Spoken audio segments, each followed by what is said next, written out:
Bonsoir mes amis. Euh, j'ai bien reçu tous les éléments que vous m'avez envoyés relatifs à la fameuse bagarre qui a eu lieu au Famous, qui est un bar-restaurant. Nous ne savons pas à qui ce restaurant appartient. Nous n'allons pas rentrer dans des cancaneries. Je viens vous laisser rapidement mon avis. Ceux qui sont là, essayez de partager le direct. Taguer followers. Je ne sais pas comment vous avez l'habitude de faire, mais connectez-vous rapidement. Nous allons essayer un peu d'échanger sur l'actualité. Je vais vous laisser mon avis sur les derniers événements. Je vous ai dit que j'avais pris une activité professionnelle qui ne me permet pas d'être réactive, de répondre aussitôt que vous me sollicitez. Donc les amis, partagez le direct. Jeanne Moulin, bonjour. Brice Ateba, bonjour. Bonjour à tout le monde. Partagez le direct.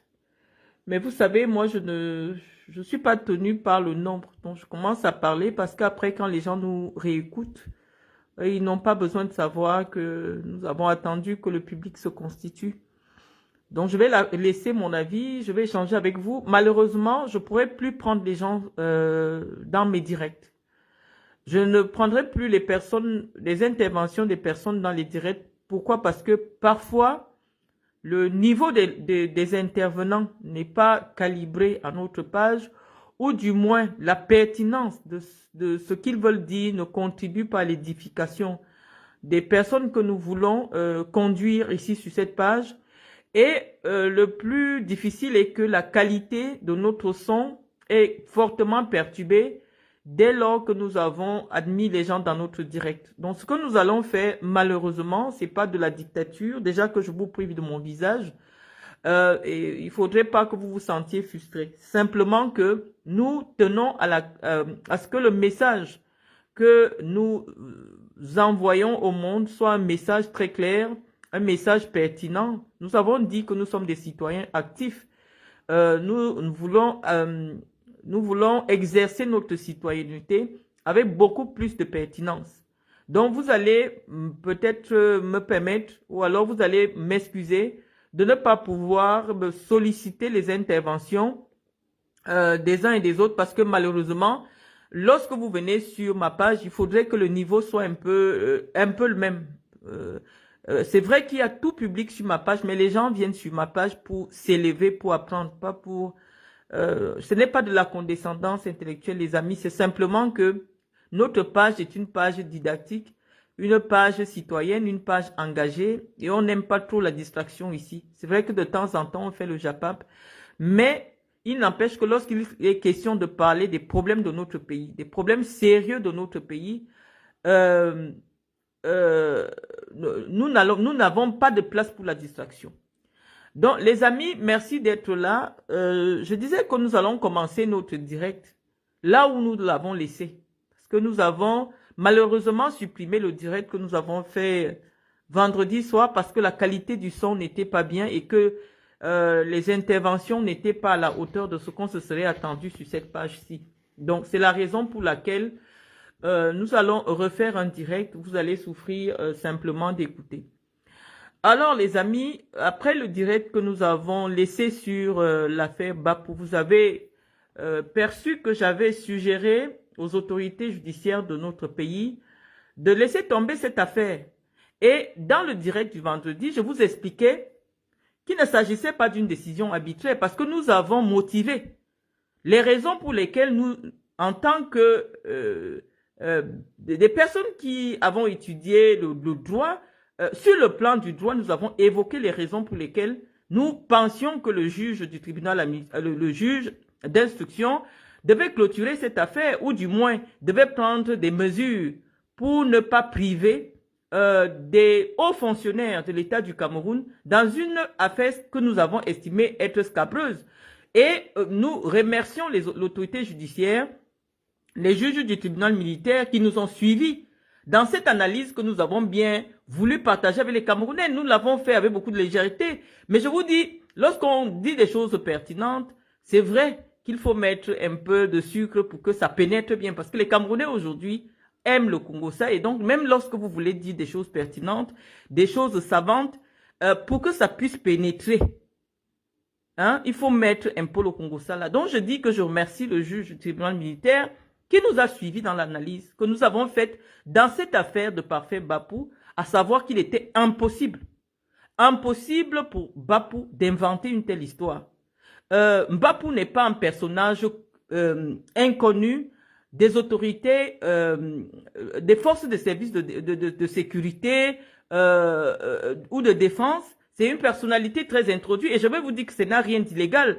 Vous savez que les enquêteurs des officiers de police judiciaire travaillent essentiellement avec ce qu'on appelle des indices. Des indices qui sont eux-mêmes d'abord des bandits. Je vous dis que dans tous les quartiers de Yaoundé, il y a un chef bandit qui rend compte à la police. C'est-à-dire que lorsqu'il y a un coup, il est là, il fait aussi souvent des coups. Hein. Quand il vole quelque part, les gendarmes savent que c'est lui. Mais on le laisse jusqu'à ce qu'il commette quelque chose de grave. Et donc, vous ne pouvez pas, aujourd'hui, dire que les forces de sécurité et de défense travaillent avec des personnages du calibre de Bapou. Au-delà du renseignement, on ne peut pas faire le renseignement si on ne peut pas échanger avec quelqu'un qui va vous dire telle personne c'est un féman, l'autre il est dans le tchatchal, l'autre est ceci. Non, c'est ça le renseignement. C'est-à-dire qu'on ne peut pas travailler dans le renseignement sans avoir des gens introduits. Dans d'autres systèmes, lorsque vous lisez les histoires de la CIA, vous voyez que parfois les agents de la CIA sont introduits dans les cercles de la mafia. Vous êtes là, vous travaillez avec quelqu'un dans la mafia. C'est le jour qu'on vient vous arrêter. Vous ne savez même pas qui vous a balancé. Simplement parce que la mafia, la CIA a pris un de ces éléments. On lui a donné une fausse identité. On lui a donné tous les arguments d'un bon mafioso. Et il vient, il intègre votre milieu. Donc, nous n'allons pas ici indexer les forces de sécurité de défense en disant que comment est-ce qu'elles peuvent collaborer avec une personnalité aussi controversée que Hervé Bapou. Mais moi, je vous ai dit ce que je pensais d'Hervé Bapou. Je pensais que c'était un homme qui était honnête. Il a choisi de son métier. Je ne sais pas si c'est son métier ou c'est alors. Je vous ai parlé la dernière fois. Je vous disais que en réalité, ce que Bapou fait, ça s'appelle dans les milieux occidentaux du lobbying. C'est-à-dire que lorsque vous avez 2 ou 3, 4 petits numéros, vous introduisez des gens quelque part. Ça s'appelle des apporteurs d'affaires. Et donc forcément, dans le cadre des affaires, je vous le parle avec autorité, dans le monde des affaires, oui, il y a des commissions qui peuvent être exigées de la part des personnes que vous aidez à avoir des affaires. C'est tout à fait légal. Je peux dire que c'est tout à fait connu de la part de ceux qui font les affaires, qu'en réalité, une personne qui vous aide à avoir une affaire, une personne qui vous apporte une affaire, il y a un pourcentage. Je ne pourrais pas encore catégoriser cela dans le cadre de la corruption.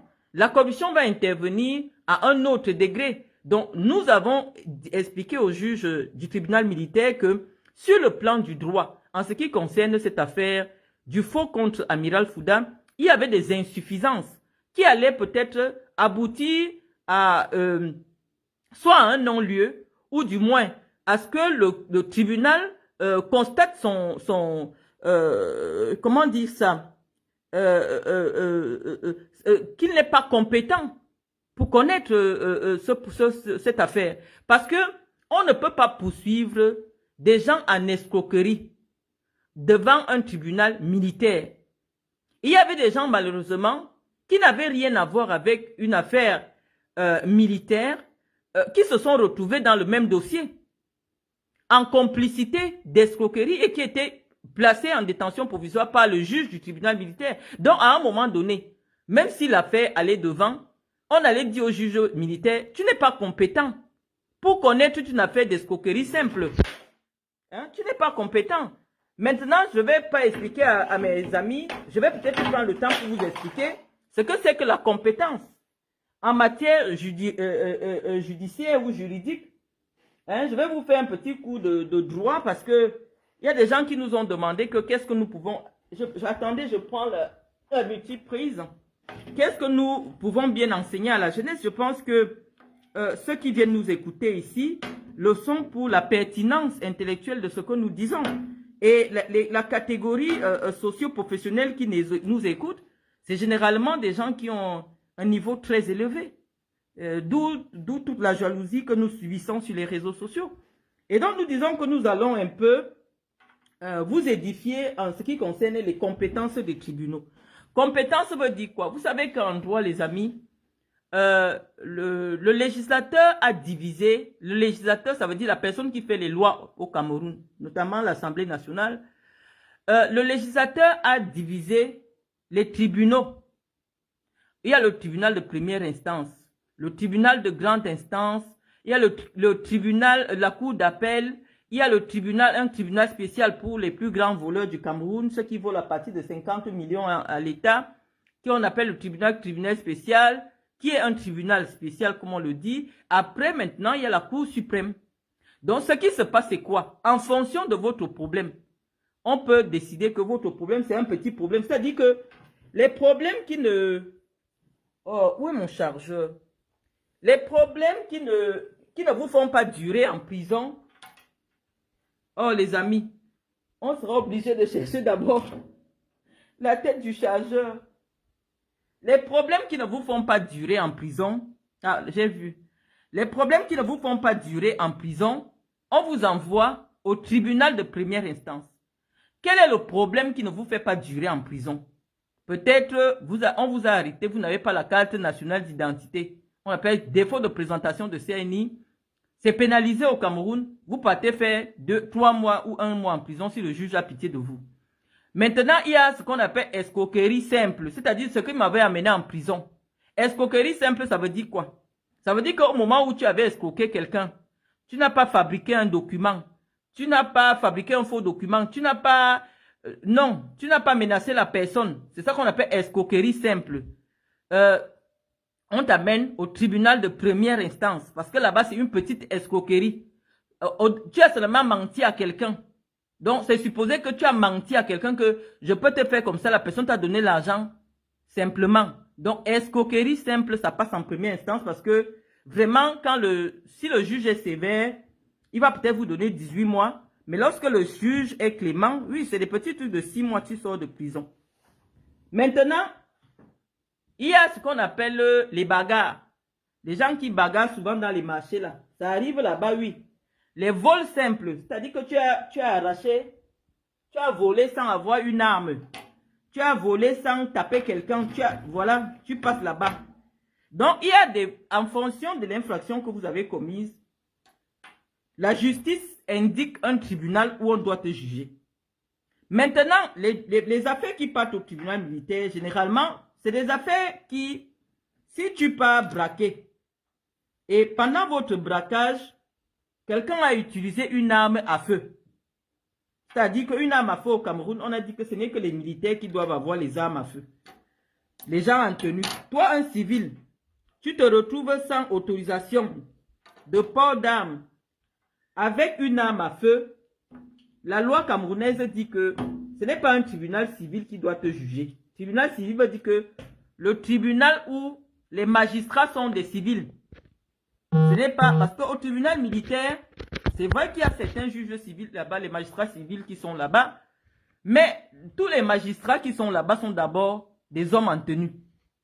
Et on dit que quand tu pars braquer quelque part, tu as le fusil. Si tu pars braquer, tu as la machette, tu passes au tribunal de grande instance.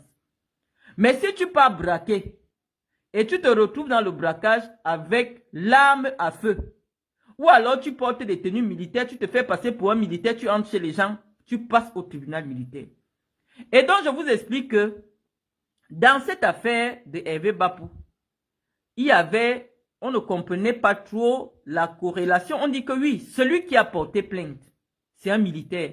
Mais sur le plan de la compétence matérielle aussi, ou de la compétence matérielle, on dit que oui, c'est vrai que celui qui porte plainte, c'est un militaire. Il porte plainte à un civil. Non, en matière de compétence, c'est d'abord le juge civil qui va connaître l'affaire. C'est vrai que l'autre est militaire, mais il part d'abord au tribunal militaire. Pourquoi? On dit qu'on a trouvé une arme à feu sur Bapou. Et oui, Bapou, lui, on a trouvé une arme à feu sur lui.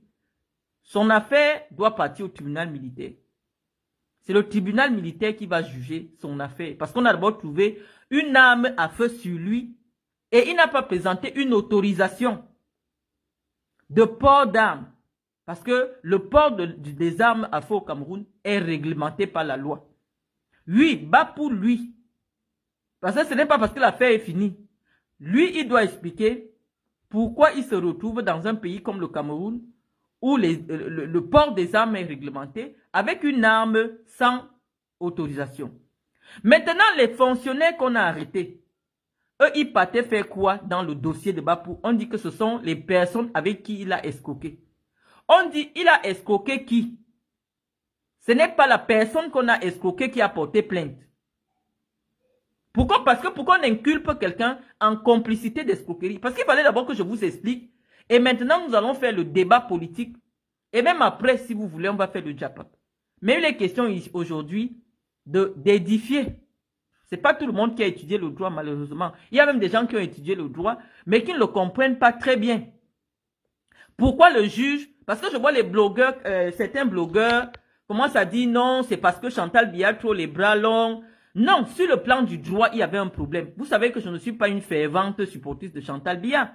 Mais il y avait un problème sur le plan du droit et le juge a estimé que si ça va devant, il va avoir des problèmes. Pas qu'il va avoir des problèmes, ça ne fait pas toujours plaisir lorsque l'État est condamné d'avoir amené quelqu'un injustement en prison.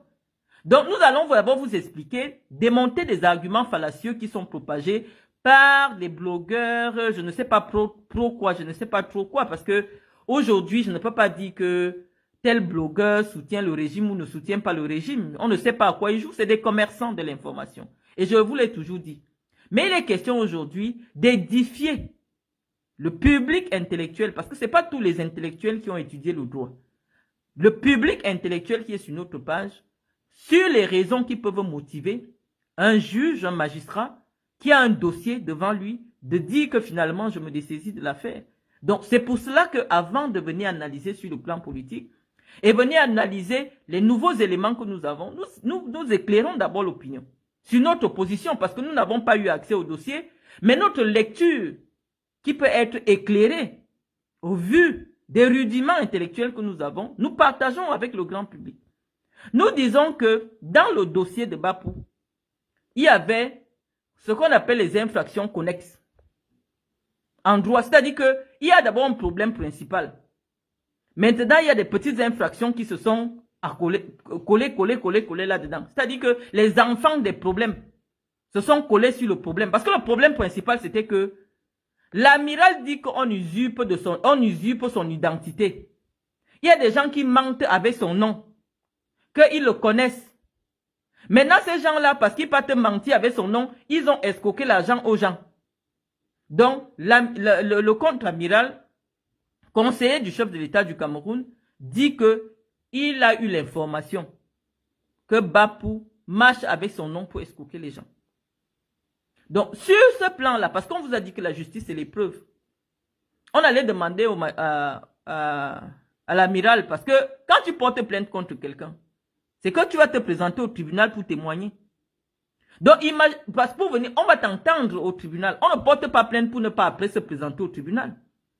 Parce que vous devez aussi comprendre tout ça là. Tous les citoyens sont des justiciables. C'est-à-dire que tu portes plainte à quelqu'un. Ce n'est pas que tu vas rester dans ton bureau. Et non, on va t'interroger. Parce qu'il est question qui est la manifestation de la vérité. On allait demander s'il y avait ce procès. D'abord, le grand conseiller de Paul Biya, un général, il devait venir se placer à la barre avec Bapou. Il devait venir à la barre. Et on allait lui demander que, mon général, vous avez su comment que Bapou, est-ce que vous connaissez Bapou? Il allait dire non. Est-ce que vous avez déjà entendu parler de Bapou quelque part? Il allait dire non. On allait lui demander, l'avocat de Bapou allait lui demander que, comment avez-vous été informé que Bapou utilise votre nom pour escroquer les gens, puisque devant nous là, on n'a aucune plainte pour escroquerie. Parce que c'est la plainte pour escroquerie qui devait déclencher la plainte du contre-amiral. C'est-à-dire qu'il fallait qu'un plaignant vienne dire devant une juridiction que moi je porte plainte à Bapou que Bapou m'a escroqué en disant qu'il me met en contact avec l'amiral. Or, une telle plainte n'existait pas. Donc, on allait demander au contre-amiral comment est-ce que vous avez été informé? Comment vous avez su? Un citoyen est chez lui. Il n'y a pas une plainte. Il n'y a pas quelqu'un qui se plaint qu'on m'a escroqué avec le nom de l'amiral. Comment vous avez su que ce Bapou-ci, ce Bapou prend de l'argent auprès des gens avec votre nom? Je vous ai dit, les amis, la justice, c'est la preuve. Hein. Ce n'est pas parce que tu portes plainte à quelqu'un que forcément tu as raison. Parce que parfois, vraiment, il faut éviter les bavures judiciaires. Personne n'a porté plainte à Bapou pour escroquerie. Et donc, l'amiral devait apporter les éléments de preuve. C'est-à-dire, soit des témoignages formels, des gens qui viennent à la barre, des hommes d'affaires qui disent que moi j'ai donné 200 millions à Bapou. J'ai donné 300 millions à Bapou parce qu'il m'a promis de me faire rencontrer l'amiral. Mais ce type de témoins-là, l'amiral allait les trouver où? Le contre-amiral. Je ne sais même pas si c'est amiral. Mais nous, on a eu l'habitude depuis de l'appeler l'amiral. Donc, vous allez seulement souffrir. Donc, l'amiral, c'est qui va m'excuser. Mais j'ai seulement dit l'amiral parce qu'on a toujours été habitué à l'appeler l'amiral. Donc, je suis en train de dire que le contre-amiral Fouda allait apprendre les témoins. Ou alors, il allait prendre les documents où? Pour dire que c'est avec ce document-ci, c'est avec cette carte de visite-ci, c'est avec ceci. Est-ce qu'on a trouvé les cartes de visite du contre-amiral sur Bapou? Non. Est-ce qu'on a eu quelqu'un qui est venu témoigner dans le cadre de l'enquête en disant que oui, effectivement, moi, il m'a pris de l'argent, en disant qu'il va me présenter? Non. Donc, le contre-amiral ne devait pas avoir des éléments pour soutenir sa posture devant le tribunal. Et il allait perdre le procès. Et qui dit perdre le procès, pour le conseiller spécial du président de la République, c'est perdre la face. C'est perdre la face. Donc, ce que les juges ont fait, ils savent qu'ils peuvent prendre Bapou sur d'autres dossiers. Sur d'autres choses. Hein. Parce que ce n'est pas parce qu'on laisse un bandit que forcément, Bankui ne connaît pas le problème qui peut amener. Parce qu'un Bankui connaît tous les problèmes des bandits de Yaoundé. Le colonel Bankui connaît tous les problèmes des bandits de Yaoundé. Donc, c'est lui qui décide. Tant que tu n'es pas nuisible, il te laisse, tu fais ton banditisme, mets-le au courant. Donc, si on veut nuire à Bapou, le colonel Bankui connaît le problème qui peut amener Bapou en prison. Mais pour le moment, on le laisse parce qu'il n'est pas gênant. Bapou, dans l'espace médiatique de Facebook, c'est le fervent soutien de Paul Biya. Il n'y a pas quelqu'un vraiment de tous ceux qui essaient de montrer la face publiquement. Parce que les gens, il y a des gens qui mangent. Mais pour venir soutenir l'imposture politique au Cameroun, il n'y a personne. C'est les Bapou comme ça. Oui, parce qu'eux aussi mangent un peu derrière. Qui soutiennent le président de la République dans l'espace public. Donc en même temps, c'est un bandit qui aide le système. Donc pour le moment, colonel Bankui le laisse.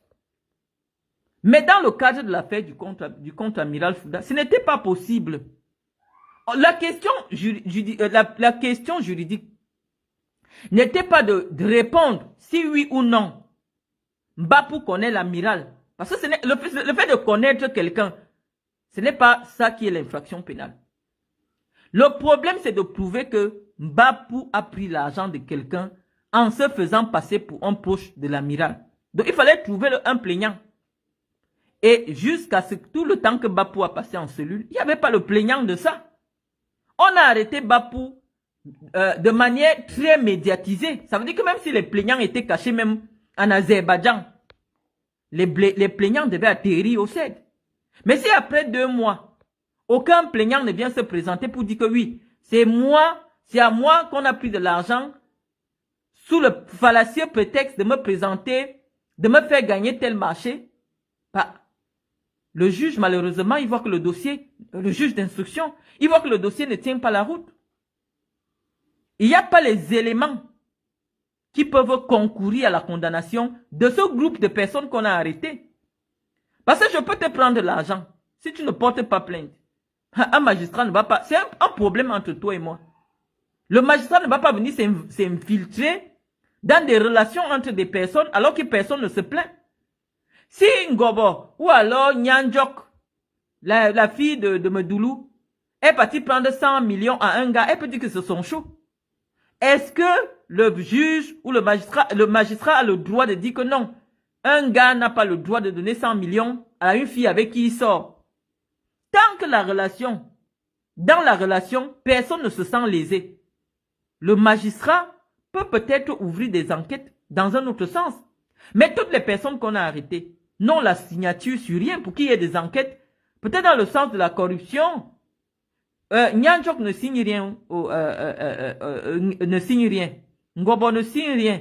Toutes les personnes, les Ekassi, tout le monde qui voulait partir en prison, là, eux, ils n'ont aucune signature pour qu'on dise que non, ces personnes n'ont plus de l'argent pour signer, pour octroyer des faveurs, indûment des faveurs aux gens. Donc, l'enquête devait tenir sur la base de quoi, les amis? Vous pouvez écrire, hein.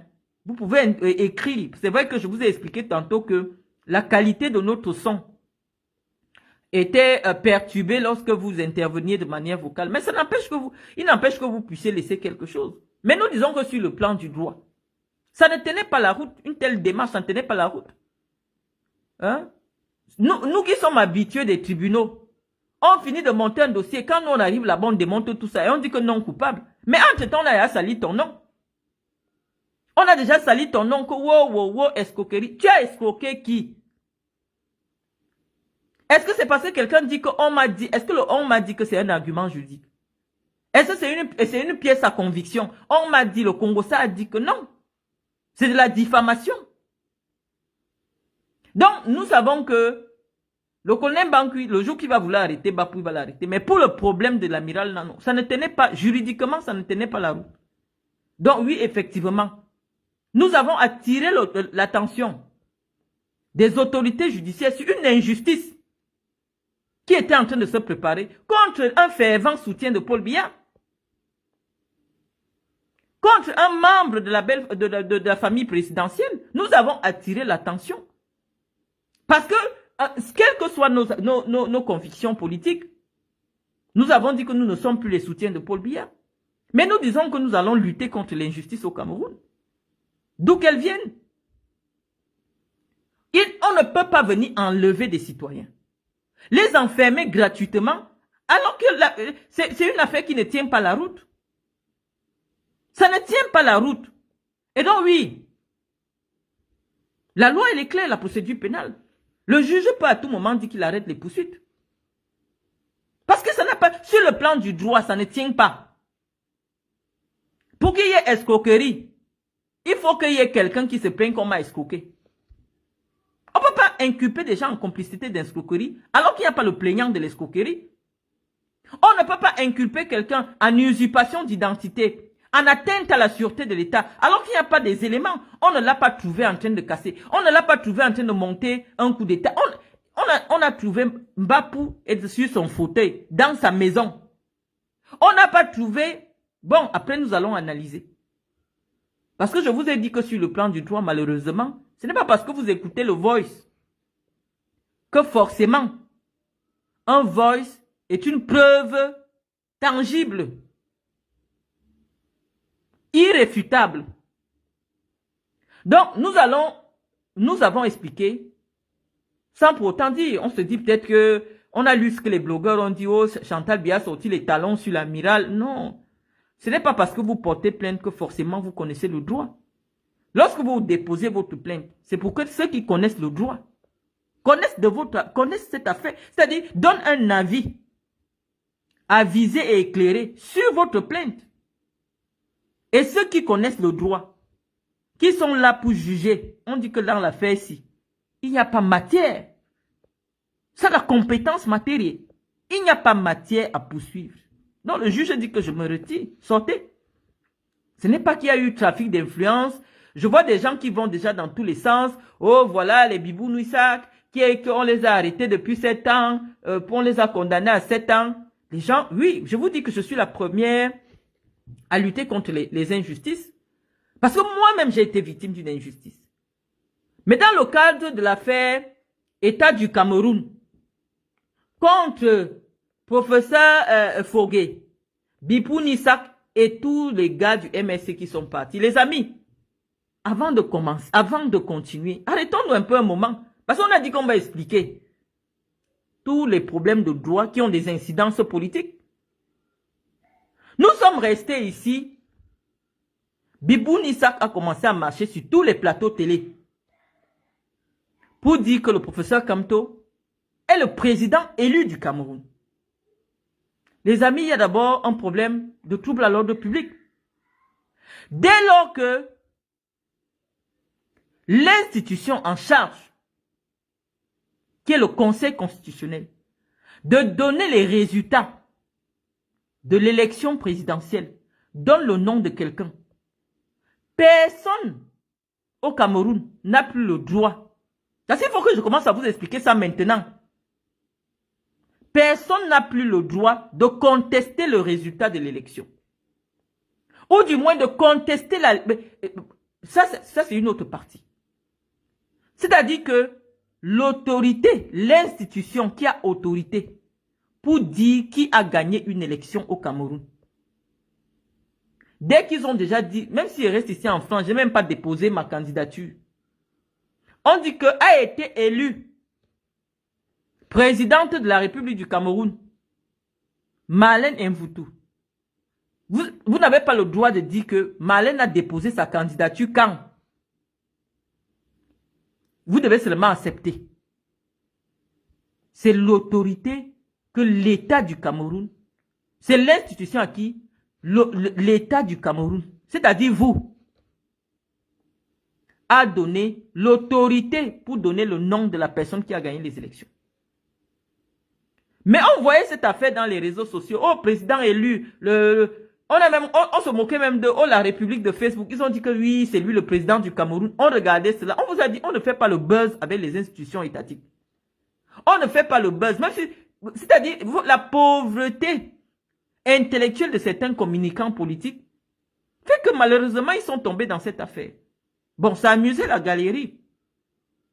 Jusqu'au niveau où ils se sont levés pour appeler les Camerounais à se rassembler à la poste centrale pour aller enlever Paul Biya d'Etoudi. Les amis, ça a un nom en droit. C'est-à-dire que le législateur camerounais, je vous ai expliqué que le législateur veut dire que celui qui a écrit la loi du Cameroun, c'est-à-dire vous. C'est vous qui envoyez vos représentants à l'Assemblée nationale. Vous avez dit que au Cameroun, personne n'a le droit d'inciter à la rébellion. C'est la loi. On dit que dès qu'on a déjà établi une autorité politique du niveau du président de la République, personne n'a le droit de venir appeler les Camerounais que rassemblons-nous à la poste centrale, allons la lever. Les amis, c'est déjà une atteinte à la stabilité politique du pays. Parce que ce n'est pas parce que les Camerounais sont des peureux. Hein. Mais toi, tu dis un truc comme ça. Parce que, non, c'est pas parce que les Camerounais aiment boire et manger, aimer les femmes, que les affaires de leur pays ne les intéressent pas, que vous allez minimiser de telles démarches. Imaginez-vous que vous êtes dans un pays où les gens ont le sang à l'œil. Lui, il sait que les Camerounais allaient se lever avec les machettes et allaient enlever Paul Biya Etoudi. Malheureusement, le fait d'organiser une manifestation, le fait d'appeler à interdite, le fait d'appeler à l'insurrection, malheureusement, c'est puni par la loi camerounaise, à des peines très très sévères. Et je pense que le juge militaire, lorsqu'il devait prendre la décision de la condamnation, n'a même pas tenu compte du quantum de la peine. Parce que malheureusement, Ce qui avait été retenu dans le cadre de cette affaire. Non, les gars là devaient passer 15 ans en prison. Mais j'ai senti une décision clémente de la part du juge. Et ironique, les amis, parce que vous savez que le mandat du président de la République au Cameroun, c'est 7 ans. Donc, le juge a dit que, bon, quand vous dites que Paul Biya n'est pas président, et il doit faire 7 ans, allez un peu rester comme ça vous gêne. Donc, c'était une décision charitable et humoristique. Parce que, tel que tous les éléments, c'est-à-dire qu'il y avait des vidéos, il y avait des éléments probants, les preuves. Il y avait les vidéos de Bibi Noussak, il y avait tout. Tout était réuni. Il y avait eu la marche de Douala.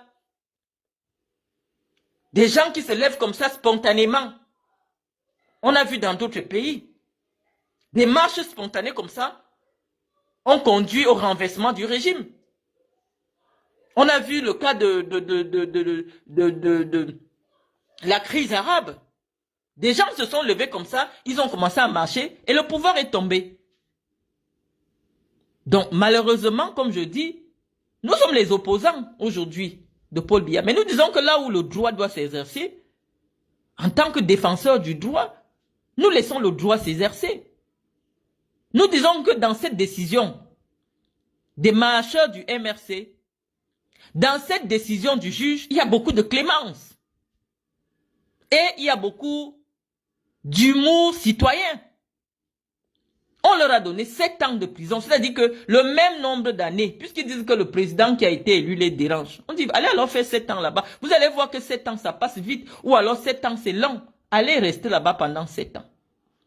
Mais ce n'est pas parce que le juge du tribunal militaire s'est déjà prononcé en première instance que oui, les voies de recours sont épuisées.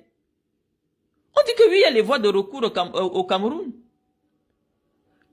Peut-être qu'ils ont fait interjeter appel, mais moi je suis sûr que s'ils partent maintenant à la Cour suprême ou je ne sais pas où, on risque de doubler la peine. Donc mieux, ils gèrent les 7 ans là. Parce que je vous dis que le juge qui a donné 7 ans pour les chefs d'accusation qui avaient été retenus, il a été clément. Donc les amis, c'est des choses que vous ne devez pas faire. C'est-à-dire que dès lors que un parmi nous là est déjà passé devant le peuple camerounais à l'Assemblée nationale, il a prêté serment. Ce n'est plus votre égal. Vous ne devez pas vous lever comme ça, dire oui, il n'est pas président. Non, on n'a pas le droit. Sa légitimité lui vient du peuple, de vous. Vous n'avez plus le droit de dire que non, il n'est pas notre président, le président a fait ceci. Non, notre président c'est tel. Non, vous n'avez pas le droit de le faire, les amis. C'est la loi. Comme Thomas a enseigné le droit, il sait que c'est ce qu'il nous a enseigné. On ne peut pas contester la légitimité d'une personne qui a été élue par le peuple. Élue par le peuple, dont le résultat a été validé par le Conseil constitutionnel et qui a prêté serment devant l'Assemblée nationale. Ça s'appelle le désordre. Et comme on connaît que les démocraties africaines sont fragiles, malheureusement, le pouvoir judiciaire doit être ferme envers des gens qui veulent perturber l'ordre établi. Donc oui, les amis, malheureusement, sur cette affaire, je vous dis, le juge camerounais a été clément. Et vous voyez que, je ne sais pas à quel moment ils ont été arrêtés. Bientôt, vous allez les voir dehors. 7 ans, c'est rien du tout. Lorsque nous étions en 2018, en train de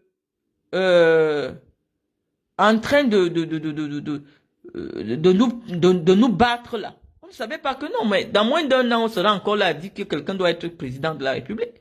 Le temps est passé, moi je n'ai même pas pris une seule ride. En 7 ans. Donc 7 ans les amis, ça passe comme, c'est très vite. Donc les amis, maintenant que je vous ai expliqué ça, je vous ai dit, nous faisons du sacerdoce. Je vous ai dit, c'est ma nationalité camerounaise. Tant que les Français ne m'ont pas donné leur nationalité pour parler de leurs problèmes, moi je parle des affaires du Cameroun. Je suis là pour parler des affaires de mon pays. Maintenant, Euh, Roxane Iliana, elle me dit, partagez mon direct, on vient déjà me signaler. Mettez les cœurs, faites quelque chose. Elle me dit, je trouve que ton raisonnement est très différent d'un de tes précédents lives à propos du même sujet, Bapou. Ça veut dire que tu ne me comprends pas, Roxane Iliana. Je t'ai dit, malheureusement, les discours de ceux qui ont un certain calibre intellectuel ne sont pas accessibles au cerveau de tout un chacun. Si tu étais juriste et tu avais écouté mon précédent live, j'avais demandé à ce que Bapou soit libéré. On a dit qu'on a une longue conversation. Vous avez vu, j'ai commencé le live tôt parce que nous allons utiliser le temps que nous permet Facebook pour laisser notre message. Et donc, nous allons dire, pour conclure cette affaire, pas pour conclure, cette première partie qui était celle où le droit est intervenu. C'est la partie où le droit est intervenu pour vouloir connaître d'une affaire politique ou politicienne. Nous avons dit que le droit, la justice, malheureusement, ne pouvait pas s'exercer dans ce cas précis de manière équitable. Parce que malheureusement, des innocents devaient être en prison, comme le docteur Ngobo, qui n'ont rien fait, qui a voulu aider même l'État en signalant, parce qu'on a le droit de faire des dénonciations. Elle s'est retrouvée derrière les barreaux injustement. Donc il fallait que... Oui, ça ne veut pas dire que dans 6 mois, on ne va pas les arrêter. Hein. Mais pour un dossier qui sera mieux ficelé. Et peut-être en ce moment-là, le plaignant ne sera pas l'amiral. Le plaignant sera l'État du Cameroun. C'est ça que vous ne savez pas. C'est pas parce que c'est toi qui as porté plainte la première fois. Peut-être que la prochaine fois, ce sera l'amiral lui-même qui sera arrêté. Ça dépend. Parce que ce n'est pas parce qu'un dossier a été mal ficelé. Oui, à tout moment, quand le juge se rend compte que l'enquête a été mal menée, mal ficelée, et que ça ne peut pas conduire à la manifestation de la vérité ou alors à une condamnation, le juge d'instruction se dessaisit de l'affaire. Mais il n'empêche que sur les infractions, sur les autres infractions, ou alors des informations qu'on a pu tirer de cette scabreuse affaire, qu'il n'y ait pas de nouveaux procès ou alors de nouvelles enquêtes et de nouvelles arrestations. Personne n'a dit qu'en ce moment-ci, c'est sûr que Bapou ne va pas être arrêté une deuxième fois. Ou alors l'amiral ne sera pas arrêté parce que on veut savoir comment l'amiral a été au courant de Bapou. Oui. Nos compatriotes aussi de la diaspora comme nous. J'aimerais... Ton raisonnement est très clair et même très cohérent. Voilà des gens des facultés de droit qui disent que je suis très cohérent. Oui, les amis, les gens doivent savoir que quand on parle déjà du droit, il n'y a plus les émotions. On parle du droit. Et donc, j'étais en train de dire que maintenant, nous allons mettre les émotions. Parce que lorsqu'on parle de la politique, on met maintenant les émotions. La politique, c'est les émotions. C'est-à-dire en fonction de ta sensibilité. Moi, j'ai dit que je ne soutiens plus Paul Biya. Pour une seule raison, je trouve que il n'est plus en capacité, ce n'est plus lui qui gère le pays. Il n'est plus en capacité de gérer le Cameroun. C'est pour ça que je lui ai retiré mon soutien. Je dis que si Paul Biya avait été un homme qui aimait les Camerounais, oui, docteur, je ne vais pas citer votre nom maintenant. Vous êtes venu dans mon inbox me dire que ce n'est pas normal que je le dise. Je vous ai dit que c'est mon avis. Docteur, je vous ai dit que c'était mon avis. Je dis que si Paul Biya avait aimé les Camerounais, il devait préparer sa succession lorsqu'il avait encore tous les moyens de le faire. Parce que malheureusement, Paul Biya, son attitude aujourd'hui est une attitude d'un homme irresponsable, je le dis. C'est mon oncle, je le dis. Mon oncle est un homme irresponsable parce qu'il n'a pas... L'avenir des Camerounais ne l'intéresse pas. L'avenir des Camerounais n'intéresse pas Paul Biya. Aucun homme, laissons même qu'il a en charge l'État du Cameroun. Quand Dieu vous permet déjà de voir 80 ans et vous avez des enfants et vous avez des biens Et vous décidez que non, je ne fais pas de testament, je mange tous mes biens, ou alors du moins, je mange et puis la quantité qui va rester, si je meurs, qu'il reste ce bateau là-bas, je m'en fous. Les amis, nous avons tous écouté ici des chroniques familiales, des hautes personnalités. Nous restons dans le cadre privé avant d'arriver dans le cadre de l'État. Les amis, lorsque Dieu vous permet de voir vos 80 ans et que vous avez des enfants, des mères différentes, de ceci, vous avez des biens, préparez la succession. Allez voir un notaire, ce n'est pas vous attirer la mort que de dire que non. Je prépare déjà mon départ parce que c'est la loi de la vie. Et croire que la mort n'existe pas, c'est être irresponsable. Maintenant, vous venez écrire dans mon live que oh, il est mort. Attends, sa mort physique n'est pas plus importante que sa mort politique. Je vous ai dit que la mort fait partie de la vie. Qu'il meurt physiquement maintenant, mais il est mort politiquement depuis. Depuis pratiquement 7 ans, Paul Biya est mort politiquement. Pour nous, il n'existe plus.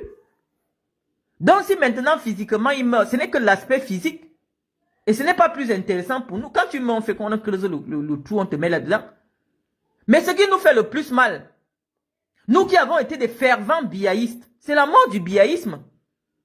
Oui, parce que malheureusement, les idéaux qui étaient les fondements du biaïsme, la rigueur et la moralisation, l'assainissement de la vie publique, on ne peut pas dire, à l'image des derniers événements, de tous les événements qui se passent au Cameroun, que c'est encore le biaïsme.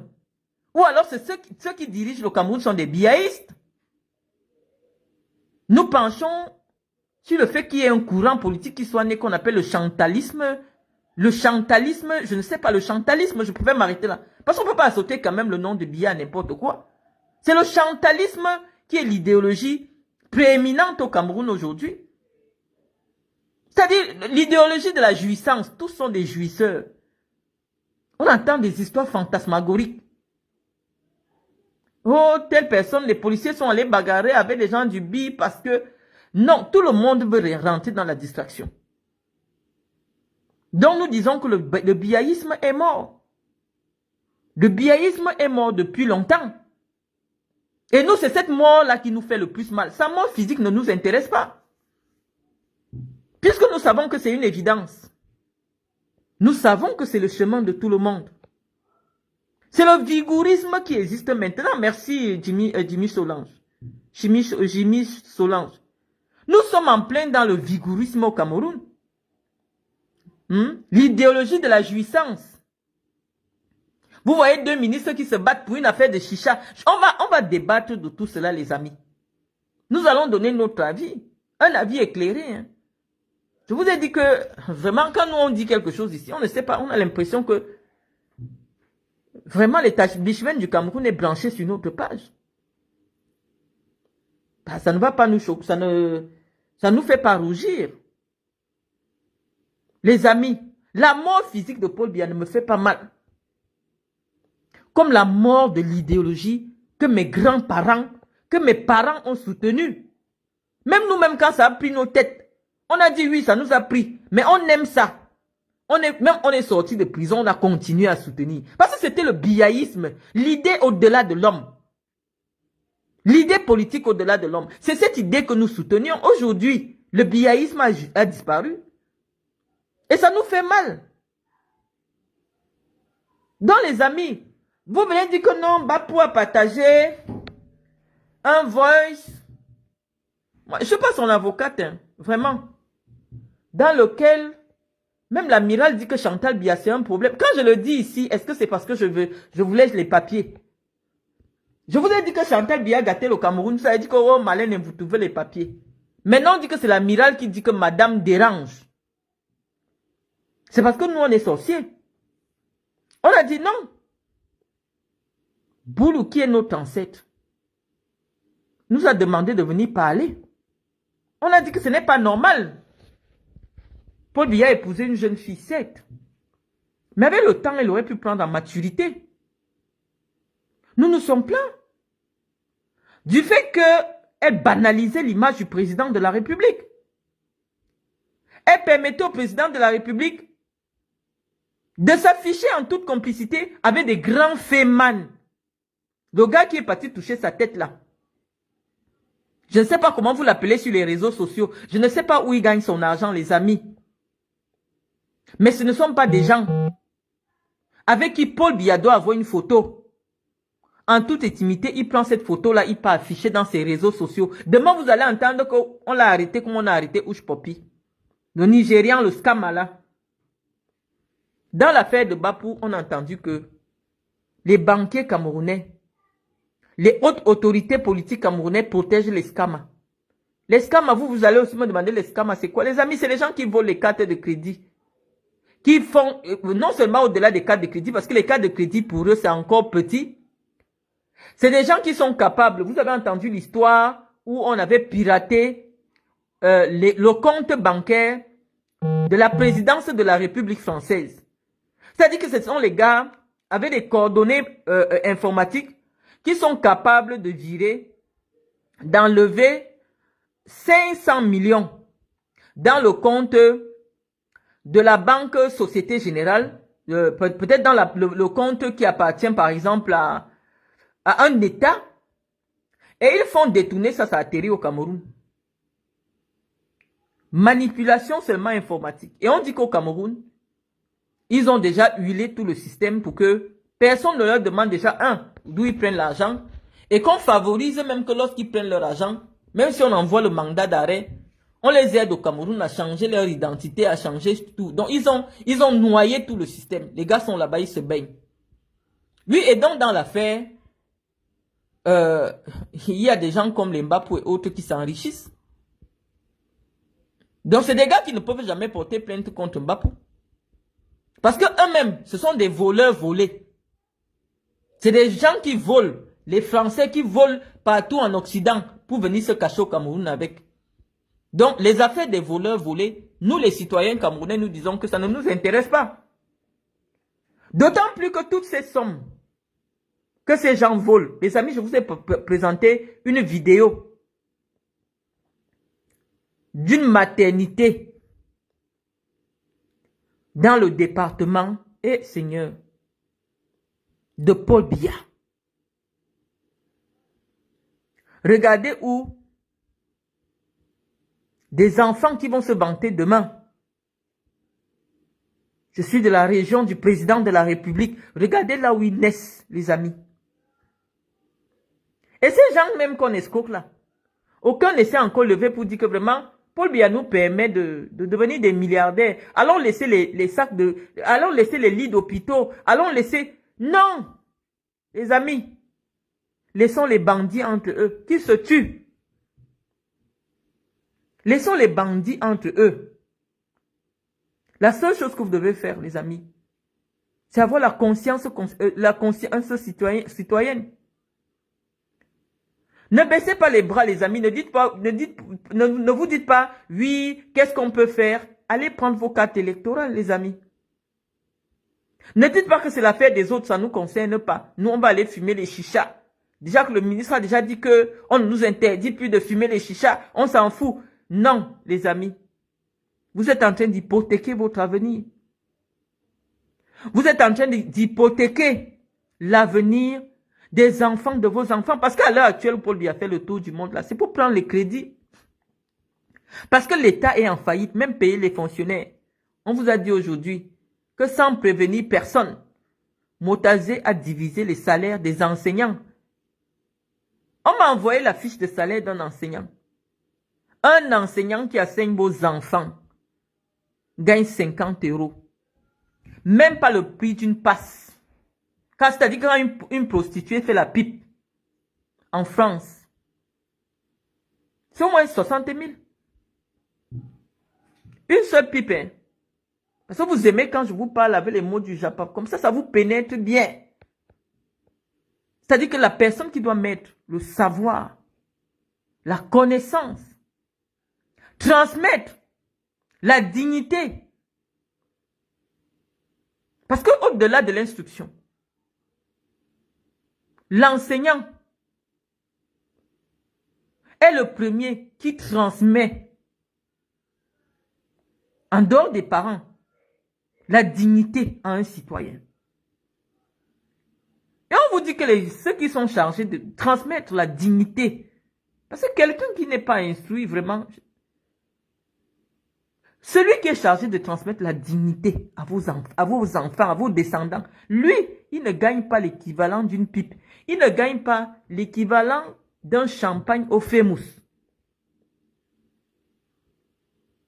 Et vous êtes là, vous poursuivez Bapou. Bapou a volé les voleurs. Le problème est où? Vous poursuivez Bapou? Non. Vous devez poursuivre ceux qui ont confisqué votre pays, les amis. C'est indigne. Je dis que c'est indigne. Je vous ai dit, les amis, que dans un régime comme celui de Paul Biya n'a pas peur que le nombre de pauvres qui ont faim se multiplie. La seule chose qui fait peur à Paul Biya, c'est les pauvres comme les pauvres qui réfléchissent. Qui est plus de pauvres instruits? Oui, parce que si les pauvres instruits étaient les plus nombreux au Cameroun, c'est que Biya ne peut même pas se lever et dire qu'il est candidat. Il va être candidat de quoi? Sous ses 42 ans, l'école camerounaise s'est dégradée. Ceux qui ont été scolarisés au temps d'Aïdjo, quelqu'un avait le BPC, tu croyais qu'il avait la licence? La plupart de vos inspecteurs pédagogiques aujourd'hui, c'est des gars qui sont entrés enseignants avec le BPC. Les amis, à l'époque d'Aïdjo, quand tu rencontrais quelqu'un qui te disait « j'ai le BPC », parce qu'à l'époque, même à l'époque, tu voyais les classes de 3e, c'était les messieurs même qui étaient à marier. Les gens n'avaient pas 11, on les appelait souvent les tomes 8, c'est-à-dire qu'il avait fait le bac, le BPC. Non, être bachelier au Cameroun à l'époque, on savait que tu seras quelqu'un. Le BPC, c'était le BPC. Et aujourd'hui, ce sont eux-là qui sont assis dans les administrations parce que malheureusement, ce sont eux qui ont eu la vraie connaissance. Aïdjo n'était pas là à l'école. Mais Aïdjo savait qu'on ne peut pas bâtir un pays avec les troubadours. Aïdjo finançait pour que l'école camerounaise soit au niveau des standards internationaux. Quand un Camerounais sortait des écoles ou des universités camerounaises à l'époque, non, ils venaient ici battre les Français. Parce que le système français, le premier système français qu'on a amené au Cameroun, non, les gars camerounais étaient calés. Mais aujourd'hui, vraiment de Dieu, non seulement on a une décrépitude des valeurs morales. Je vous ai dit que les enfants camerounais aujourd'hui n'ont pas peur de filmer les papas en caleçon et mettre sur Facebook. Au-delà de cette décrépitude, c'est-à-dire que le niveau d'instruction des Camerounais a disparu. Vous ne pouvez pas dire que ça a baissé. C'est pour ça que vous voyez les idiots se mettre sur Internet. Oh, telle personne n'a pas tel diplôme. Parce que oui, pour eux, un certain niveau intellectuel aujourd'hui est inaccessible. C'est inaccessible. Quelqu'un te dit, j'ai la licence. Tu lui dis, ok, où est le raisonnement? Le gars est vide comme la vidange. Le gars est vide comme la vidange. S'il ne récite pas des choses, parce qu'il a fait les mathématiques, s'il ne récite pas les choses, il ne peut pas te tenir une analyse soutenue et structurée. Parce que la consistance intellectuelle n'est pas là. Oui, c'est l'école que Biya, en 42 ans, a donnée aux Camerounais. Mais je vais vous dire que c'est une stratégie politique, les amis. Quand quelqu'un veut durer au pouvoir, il faut fabriquer le plus d'idiots. C'est-à-dire que, quand vous voyez tout ce que les Camerounais adorent aujourd'hui, non, tu les vois, il n'y a pas le débat intellectuel sur... Non, non, il n'y a pas le débat. Leur problème, ils sont en train de faire le challenge, le bâton de manioc. On dit que oui, c'est la promotion du bâton de manioc. Le Cameroun, aujourd'hui, dans le Conseil des Nations, en termes de proposition, en termes de participation, c'est de valoriser le bâton de manioc.